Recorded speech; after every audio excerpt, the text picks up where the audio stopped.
حرام سے ہوتی ہے، جیسے عیسوی کیلنڈر کا ابتدا جنوری سے ہوتی ہے اور اختتام دسمبر پہ ہوتا ہے، اسی طرح ہجری کیلنڈر کا جو آغاز ہے وہ محرم الحرام سے ہوتا ہے اور اس کا اختتام ذی الحجہ کے مہینے پر ہوتا ہے۔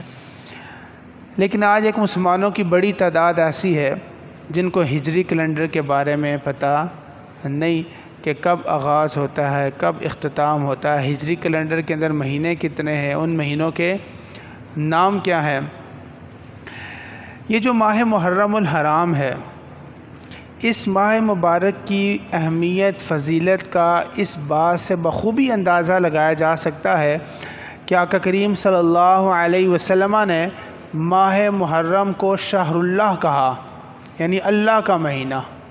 شہر اللہ کا مہینہ، اس سے پتہ چلتا ہے ماہ محرم کی کتنی اہمیت فضیلت ہے اللہ کے رسول کے ہاں۔ اور دوسرا، اس ماہ مبارک کی فضیلت اور اہمیت کا اندازہ اس بات سے بھی لگایا جا سکتا ہے کہ قرآن کریم میں اللہ عز و جل نے مہینوں کا ذکر فرمایا۔ سورہ توبہ، ان عدۃ الشہور عند اللہ 12 شہرا۔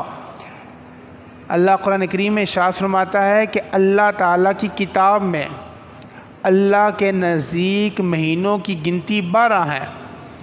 عند اللہ 12 شہرا، اللہ کے نزدیک مہینوں کی تعداد 12 ہے۔ یوم خلق السماوات والارض، جب سے اس نے آسمان و زمین بنائے، اللہ کے ہاں مہینوں کی تعداد 12 ہے۔ منہا اربعۃ حرم، اور ان 12 مہینوں میں 4 مہینے حرمت والے ہیں، 4 مہینے عظمت والے ہیں۔ وہ 4 مہینے کون سے ہیں؟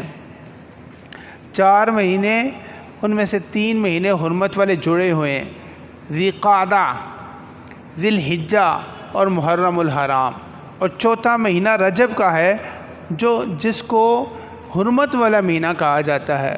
تو اللہ کے ہاں بھی جو مہینوں کی تعداد ہے وہ 12 ہے، اور 12 میں سے 4 حرمت والے ہیں، اور ان حرمت والوں میں سے ایک مہینہ محرم الحرام کا بھی ہے۔